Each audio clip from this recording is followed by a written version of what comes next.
Hey guys, Tyler here. In a previous video, I examined the lore of Star Trek: The Next Generation, Season 1. I offered a rundown of the major events and themes, and even highlighted numerous behind-the-scenes controversies during its production. While TNG is considered by many to be peak sci-fi, its first two seasons have garnered a reputation by many as being incredibly awkward, at least the first one. The second one not so much. But in continuing my analysis of this series, it only makes sense that I would follow up Season 1 with Season 2.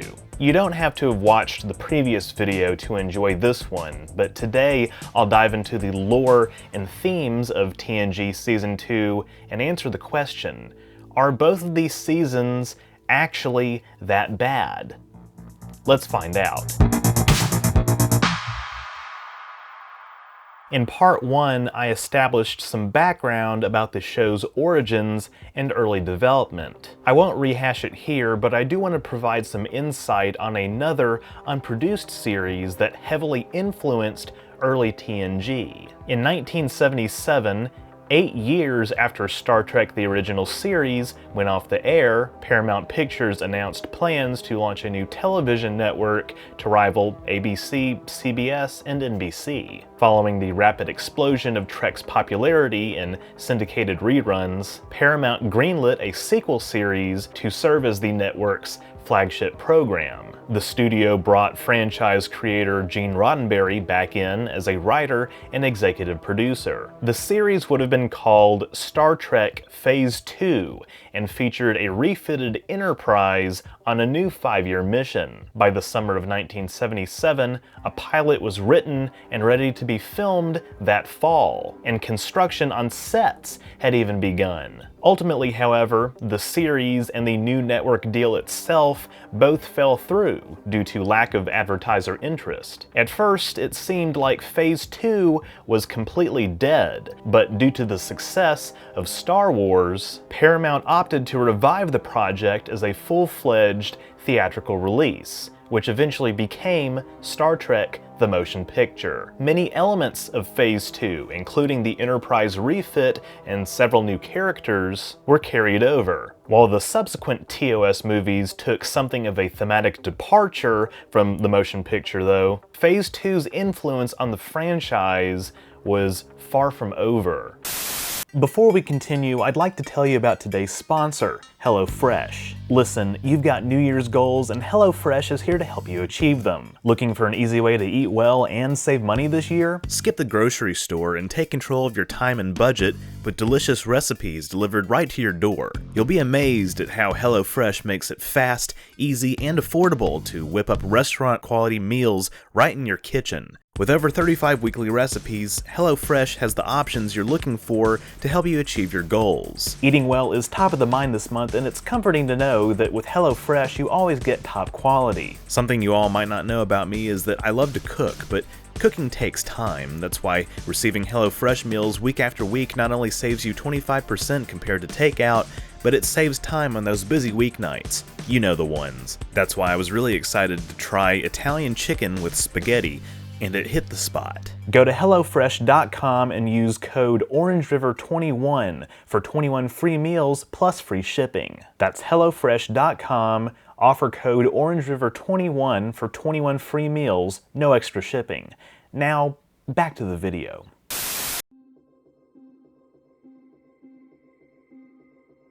Just as with my Season 1 video, what I'd like to do now is provide an episode-by-episode rundown of Season 2's plot synopses, while pointing out how each episode contributes to the broader lore of the franchise. Oh, and by the way, if it wasn't obvious, there will be spoilers. Naturally, we'll start with Episode 1. The Child. In this episode, Counselor Deanna Troi is impregnated by an alien life form without her knowledge. Off to a fantastic start we are. This alien life form, depicted as a ball of energy, is there to experience what it's like to be a humanoid, or even just corporeal, all the way from conception to death. This episode was actually adapted from a script written for Phase 2, which would have featured Lieutenant Ilea becoming pregnant. something I do actually feel is worth giving this episode credit for. When the senior officers discuss how to address this violation, abortion is considered a valid option, which some may say is a bold choice for 1988. However, Deanna ultimately chooses to deliver the baby. Not her, she chooses to have the baby. Other people will deliver it. You know, Dr. Pulaski, I'll get to her. The discussion ends when, and only when, Deanna makes the choice for herself. That's kind of the point of right to choose. The child, whom Deanna names Ian after her late father, matures to at least the age of 4 in a matter of days. He goes to school, holds conversations, and even experiences what it's like to burn oneself, all while enigmatically avoiding an explanation for why he's really here. Finally, he does, just in a flash, decide that it's time to go, and just like that, he is gone from this plane of existence, further traumatizing Deanna in what could uncharitably, or perhaps just accurately, be described as a sick, twisted experiment. But alas, it's all okay because the life form telepathically gives Deanna all the answers the crew, and thus the audience, need. In one scene at the end of the episode, yeah, this script is not paced very well in my opinion. Yeah, this episode is rather uncomfortable, but to say that it's inconsequential is not totally fair, because after all, this is also the first episode to feature a staple of the show that goes on to profoundly affect the relationship between all of our beloved characters. I'm talking, of course, about Riker's beard, which Jonathan Frakes grew out between filming seasons 1 and 2. Roddenberry liked it for the character so much that Frakes decided to keep it rather than shave it off, changing the course of galactic history forever. The child also introduces Guinan, played by Whoopi Goldberg, who gets an A+ introduction in my opinion. Don't you always do what's expected? I try. Sometimes the game is to know when to consider yourself before others. 10 forward, Guinan's bar on the Enterprise, and Dr. Catherine Pulaski, played by Diana Muldaur, who was also in a couple episodes of the original series. Pulaski replaces Dr. Beverly Crusher for season 2, as Crusher has left the ship to head Starfleet Medical, though her son Wesley chooses to stay behind and continues to don his pajamas on the bridge. Wesley kind of starts to come into his own in the season, though honestly, the better part of his character development, in my opinion, comes in, season 3 and beyond. But, baby steps. But nevertheless, he has become a valued member of the crew, and it's actually kind of sweet to see all these senior officers commit to communally parenting Wesley while his mother is off the ship. As for why Dr. Crusher isn't there, well, Gates McFadden, who played Dr. Crusher, has stated that she was fired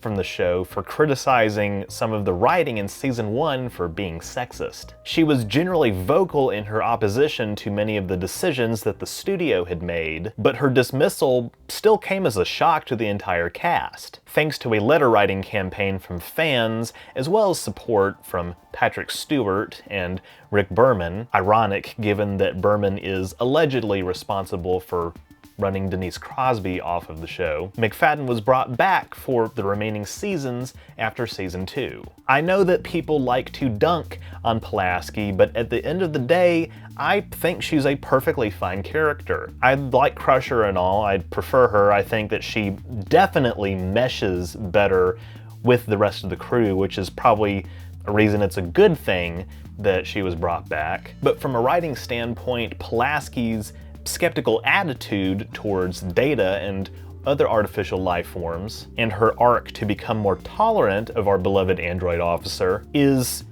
quite compelling. It's pretty realistic, in my opinion. It probably represents the way that a majority of Federation citizens feel about artificial life forms. Not only does she mispronounce his name and kind of brush it off the first time that he corrects her, she also calls him it in episode 2 and constantly doubts his capacity for human insight. But once again, while the Enterprise is a highly unique environment filled with people who are not only tolerant of Data but embrace him, Pulaski's interactions with him do lead to some of the best writing in season 2, which we will get to later. In episode 2, where Silence has lease, the Enterprise comes face to face with a giant face in space. This is Nagilum, an immortal, non-corporeal intelligence from another dimension who threatens to kill half the crew just out of pure curiosity as to how the other half would react. Picard is, of course, faced with a grim decision because this thing is pretty powerful, and at one point the only viable option seems to be to self-destruct the entire ship. Remind me why there are children on board again? There's also this red shirt who has one of the most memed deaths in TNG. This episode is pretty dang weird, but I do think it has a great ending. Picard, finding it difficult to trust what is real or not, waits until the very last few seconds to cancel the auto-destruct sequence, leading to this exchange between Riker and Wesley. He sure held that bluff to the last second, didn't he, sir? Was he bluffing? Episode 3, Elementary, Dear Data, is a huge step up even compared to the previous 2 entries, especially compared to episode 1. In order to test Data's limitations when it comes to creative problem solving, Data, Geordi, and Pulaski participate in a Sherlock Holmes holodeck simulation, whose parameters include an AI-generated adversary capable of defeating Data. Note that Geordi phrases this as capable of defeating Data, not capable of defeating Holmes. As a consequence, the ship's computer gives the Professor Moriarty character sentience. Just gives him sentience. Not only that, but enough awareness and skill to threaten the safety of the Enterprise herself. AI-generated art in my Star Trek? Say no to NFTs. Artistry, not algorithms.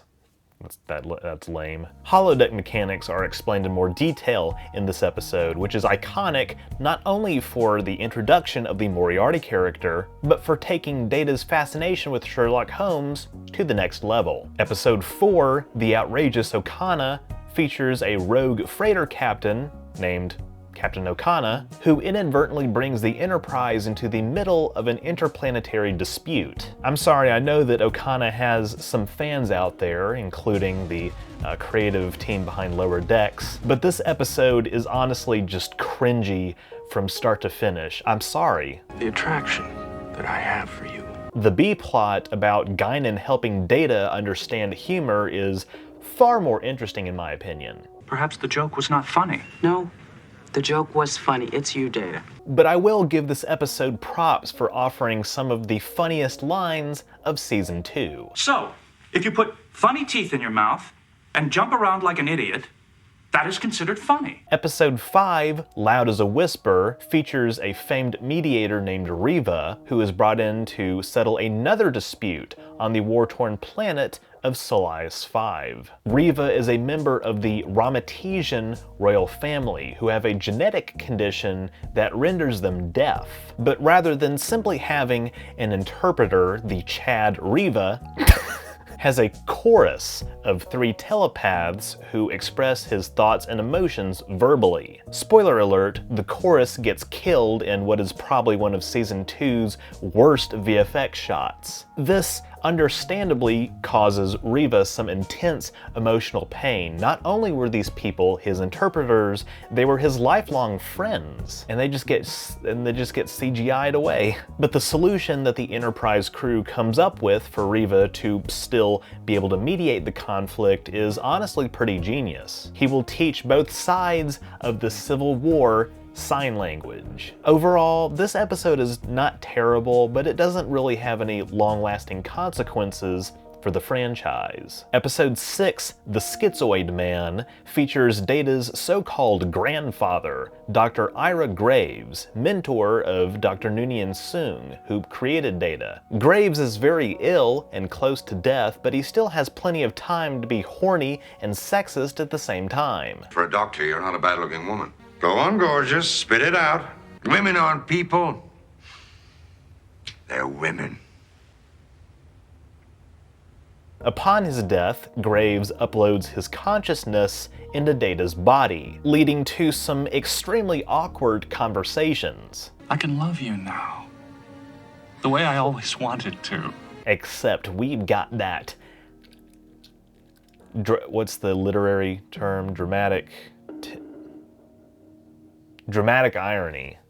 Well, that didn't work. Until he ultimately comes to his senses and offloads his knowledge onto the Enterprise's computer banks, before Data's true personality is lost forever. Classic mind-uploading plot, super cringe execution. Episode 7, Unnatural Selection, is effectively a remake of the TOS episode, The Deadly Years. All the way down to Pulaski sharing McCoy's distaste of the transporter. In the episode, the Enterprise investigates the deaths of the crew of the USS Lantry, who have all died of old age. They discover that this was caused by a virus, which they trace back to Darwin Station on the planet Gagarin 4, evidently an exception to the Federation's ban on genetic engineering, since they conduct research on genetically enhanced children. Mass Effect anybody? Fun fact, this episode is also the first appearance of the Miranda class in TNG, which many people consider to be one of the most overused ship models, but I like it. In episode 8, A Matter of Honor, as part of the officer exchange program, Riker serves as first officer aboard a Klingon ship, except several of his crew members are skeptical of his loyalties, even attempting to engage the Enterprise in battle. This episode is a really good exploration of alien psychology, as the Benzite Ensign Mendon, not to be confused with the vape god Mordok, temporarily assigned to the Enterprise, is incredibly eager to please, but also withholds critical information about a subatomic life form that is eating a hole through the Enterprise's hull. Eating a hole through the Enterprise's hull.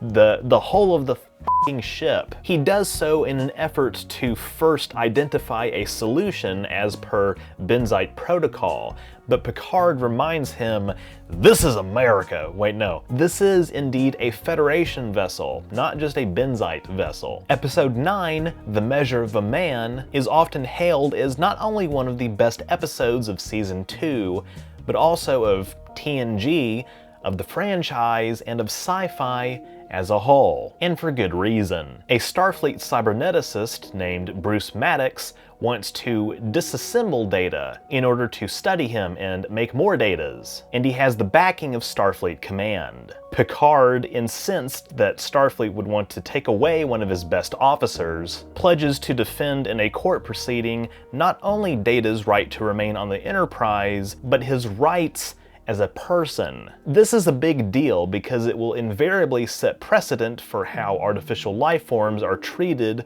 under Federation law, something that the Federation is very reluctant to abide by, as we see in other installments of Trek. Riker is put in the unenviable position of having to argue that Data is property or risk losing his Starfleet commission, even though Riker personally agrees that Data is a person.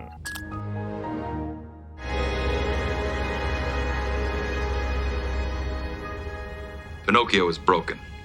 Its strings have been cut. We learn that Data's positronic brain has a memory capacity of 800 quadrillion bits, which is equivalent to 100 petabytes, 40 times as much as the human brain. Picard almost loses the case, but with some sage words from Guinan, he realizes what else is at stake. If Maddox wins, then Starfleet is effectively greenlighting the potential creation of a slave race. Machines, yes, but intelligent, self-aware they're beings who are treated as second-class citizens. This episode brilliantly walks the fine line of questions of personhood when it comes to AI, and thus has earned its place as one of the most well-regarded episodes of Star Trek. We've all been dancing around the basic issue.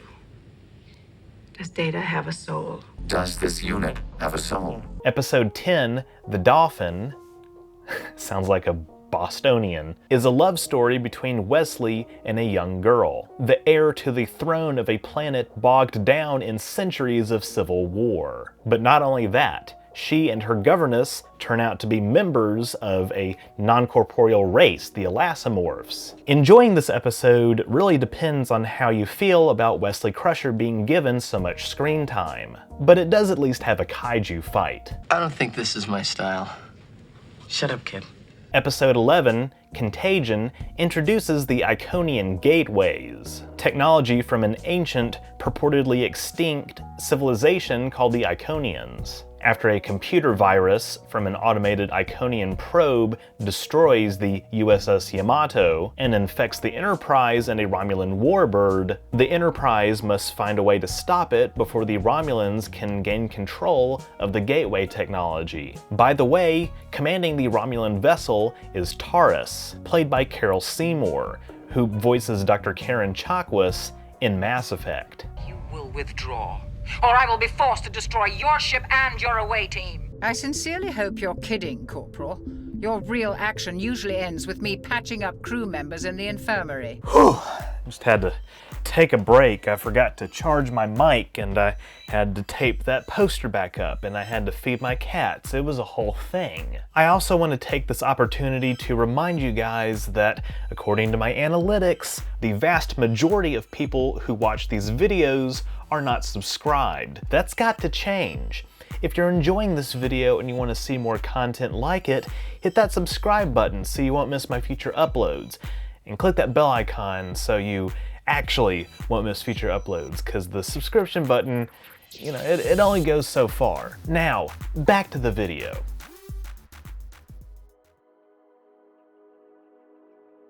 Episode 12, The Royale, is a steep drop from the previous entry. The Enterprise comes across a previously uncharted planet called Theta 8 and investigates the wreckage of a long-lost ship called the Charybdis, which went missing after its launch in 2037. Aliens on Theta 8 have recreated the Hotel Royale, the setting of a poorly written mystery novel of the same name that the Charybdis's only surviving astronaut, Colonel Stephen G. Ritchie, had on board. This was in an attempt to provide Ritchie with an artificial environment to simulate normal life, a la 2001: A Space Odyssey. Problem is, Ritchie is fully aware of the novel's cliched characters and bad writing. Apparently he only found out after he brought it onto the ship. In order to escape, Riker, Data, and Worf have to gamble at the hotel casino to win enough money to buy the hotel, all while having to interact with the simulacra of mystery novel characters and their awful dialogue. Okay, boys, look, we can't afford to have any trouble in here. Why don't you just take this outside? Yeah, I like that. Come on, baggage man. I don't believe this dialogue. Did humans really talk like that?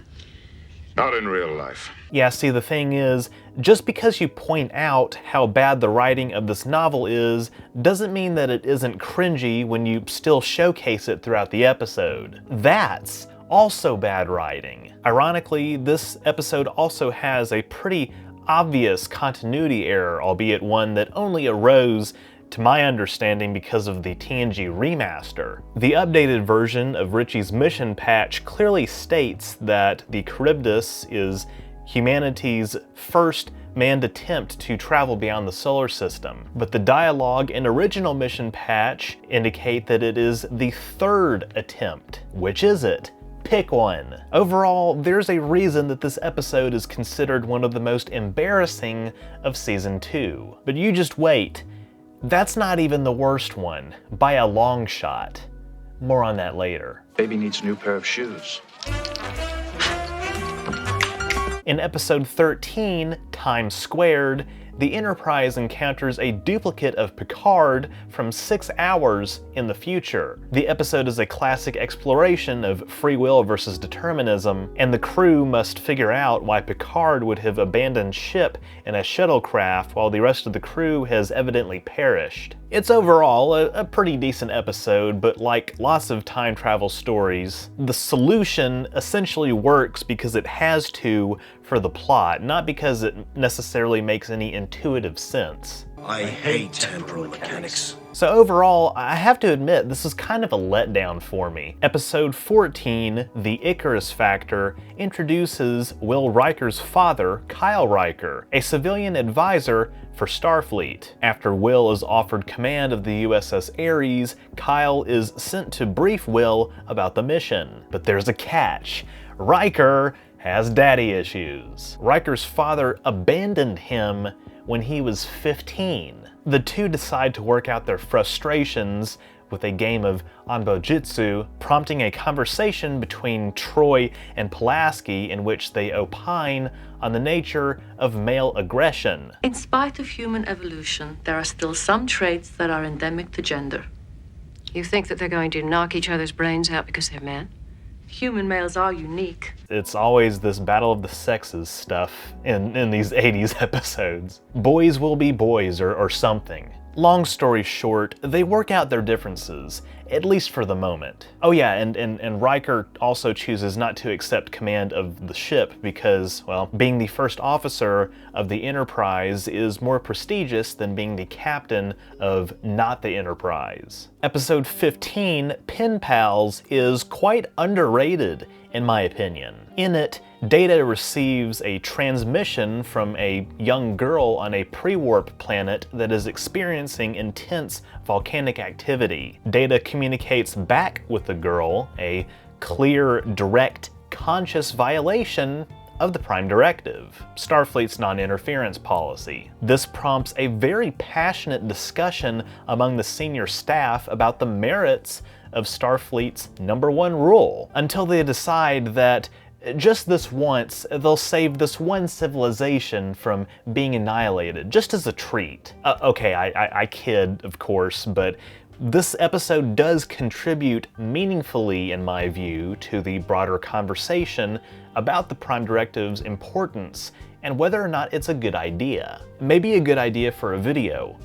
Suffice it to say, I think it's a matter of shades of gray. That joke will make more sense in a bit. So you like horses for the romance? Episode 16, Q Who, is another one of the most highly regarded episodes of Season 2 and of the series as a whole. In it, Q, in one of his little tests for humanity, introduces Starfleet to the Borg, who of course go on to be one of the major villains in the franchise. This episode makes a direct connection with the Season 1 episode The Neutral Zone, in which a then unknown force has completely wiped numerous Federation and Romulan outposts off the map. Overall, Q Who is an exciting outing with some great dialogue, especially from Delancey. It's not safe out here.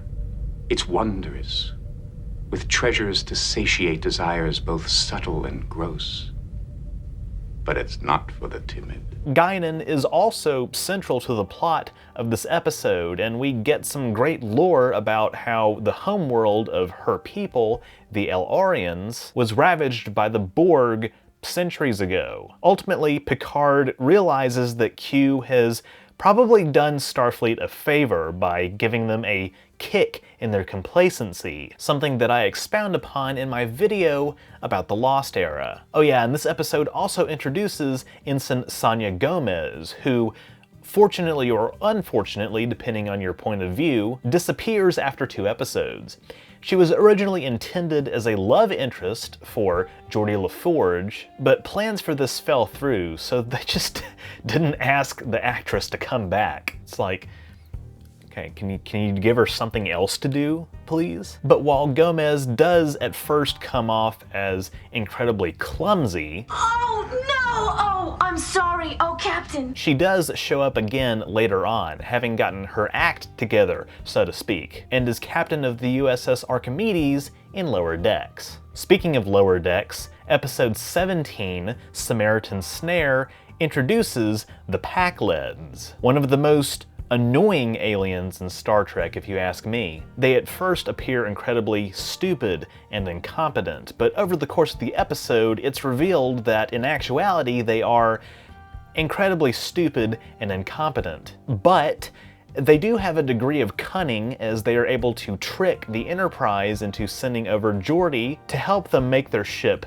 go, only for them to hold him hostage so that he can reveal secrets about the Enterprise's weapons. Ultimately, though, the Enterprise crew outsmart the Pakleds with another ruse, bringing Geordi back home and making the Pakleds fear hydrogen exhaust for decades. The B-plot is actually a nice change of pace, in my opinion, as Wesley pilots a shuttle to Starbase 515 so Picard can undergo heart surgery. Wesley and Picard bond, and we get some lore about Picard's cardiac replacement from a fight with a Nausicaan in his youth, something that we see play out on screen in the Season 6 episode Tapestry. We also get some confusing dialogue about how the Klingons have supposedly joined the Federation, even though no such thing occurred, at least not until the 26th century according to Enterprise, though this has retroactively been deemed a reference to the Two Powers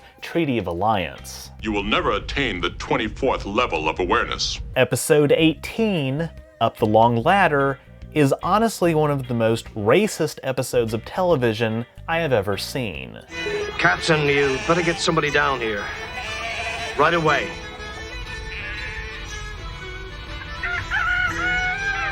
It's what I like to call TNG's other racist episode, the first two being, of course, Season 1's Code of Honor and The Last Outpost. By the way, I know that a lot of people got triggered when I called those episodes racist.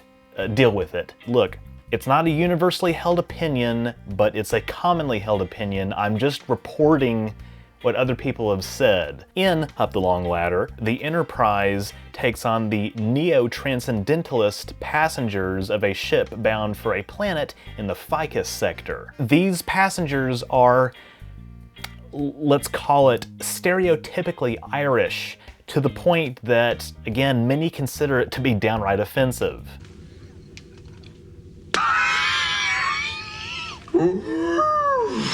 That's what I call a wee drop of the creature. The Enterprise discovers a long-lost Earth colony on a planet in a neighboring system that is on the brink of collapse due to a reduced gene pool, as many of the original colonists died, so the survivors turned to cloning. So what better way to solve this crisis than to unite these two peoples? It makes sense, mind you, and this episode was originally intended to be an allegory for the benefits of immigration, but holy hell did they drop the ball on the execution. And what are you staring at? You never seen a woman before? I thought I had. Episode 19, Manhunt, is another Loaxana Troy episode. I know. Long story short, Loaxana is going through the Betazoid equivalent of menopause. But in Betazoids, this leads to insatiable sexual desire, which prompts Loaxana to lust after Picard. More so than usual, I should clarify. Picard cleverly plays her though, and by the end of the episode, she's able to satisfy her needs on the holodeck. See, they confirm that people use it for that, you know? Somebody's gotta clean that up. Overall, this episode isn't spectacular, but it is the source of many iconic memes. A Betazoid woman, when she goes through this phase, quadruples her sex drive. Or more. Or more. Never told me that. Episode 20, The Emissary, not to be confused with the DS9 pilot Emissary, introduces Kalar, a half-human, half-Klingon ambassador who happens to be a former love interest of Worf's. Oh boy. She's brought in to help deal with the waking occupants of a Klingon sleeper ship from an era when the Federation and Klingon Empire were at war. Kalar is played brilliantly by Susie Plaxon, who also played Dr. Salar in The Schizoid Man female Q in Voyager's The Q and the Gray, and the Andorian Terra in Enterprise's Ceasefire. K'Ehleyar's biracial heritage has naturally informed her diplomatic experience and views on the world. She and Troy compare childhoods, both being half human, and she has frequent clashes with Worf, dismissing Worf's traditionalist attitudes towards honor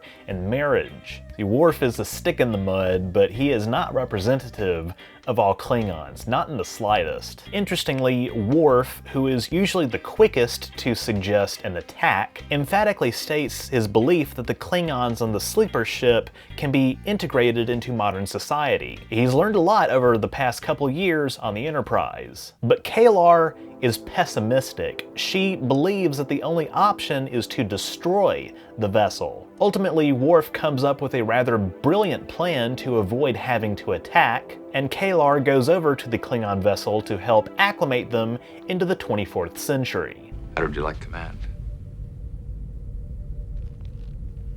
Comfortable chair.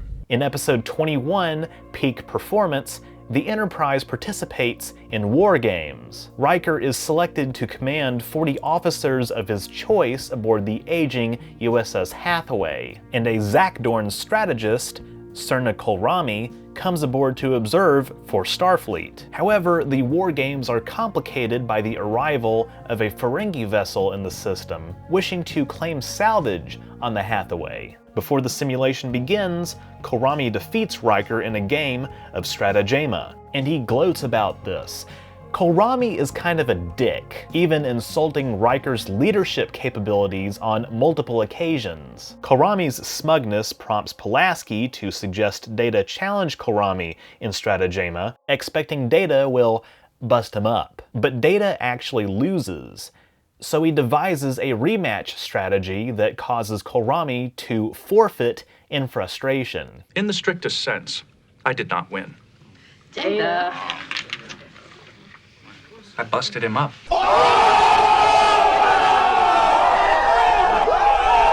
Finally, episode 22, Shades of Grey, is considered one of the worst episodes of all of Star Trek. It's basically a clip show. Yes, they did one of those. This isn't Seinfeld, this is Star Trek. Pulaski must treat Riker for an infection that he contracts on an alien planet, and the only way to get rid of it is to trigger painful memories.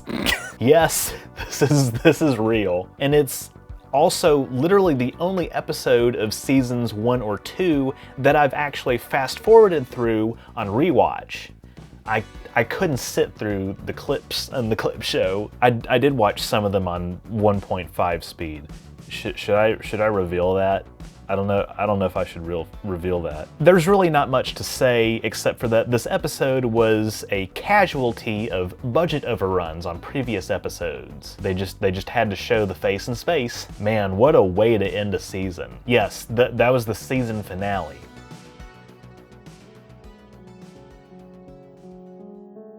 Overall, TNG Season 2 is full of ups and downs. It's very hit or miss. It's got some fantastic entries like Elementary Dear Data, The Measure of a Man, and Q Who, as well as some of the franchise's lowest points like Up the Long Ladder and Shades of Grey. I would be remiss, of course, if I didn't contextualize some of this. The reason that so many of these episodes are recycled scripts from the original series and Phase 2 was because of the 1988 Writers Guild of America strike. That's also the reason that this season only has 22 episodes instead of 26, although personally I'm glad. I've always felt that 26 episodes was too many. Leads to too much fluff, if you ask me. But while Season 2 gets clowned on, as my fellow members of Generation Z often say, it's also regarded by many others as when the show started to get good. In fact, they even call it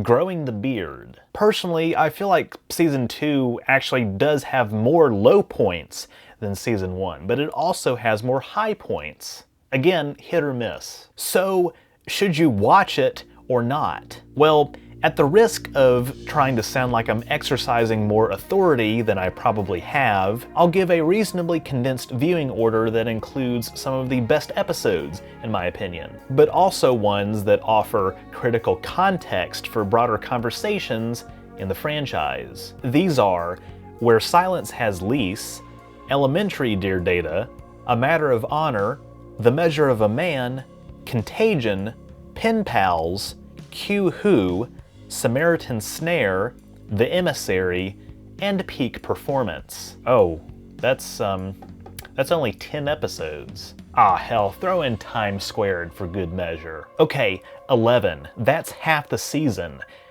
Just like with season 1, I recommend skipping half of this season as well.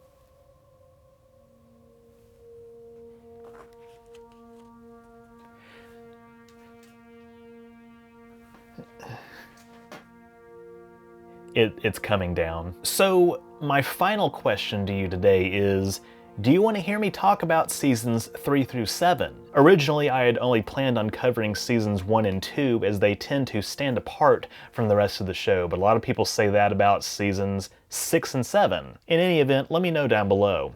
With that, thank you all so much for watching. If you enjoyed this video, be sure to leave a thumbs up down below and don't forget to share it. That stuff really helps me out. If you haven't subscribed yet, be sure to do that as well so you won't miss future uploads, and click the bell icon to receive all notifications. If you want to support my work even further, becoming a patron or a member is a great way to do so. Links to those, as well as my social media and merch store, are in the description. That's all I have for this week. Live long and engage.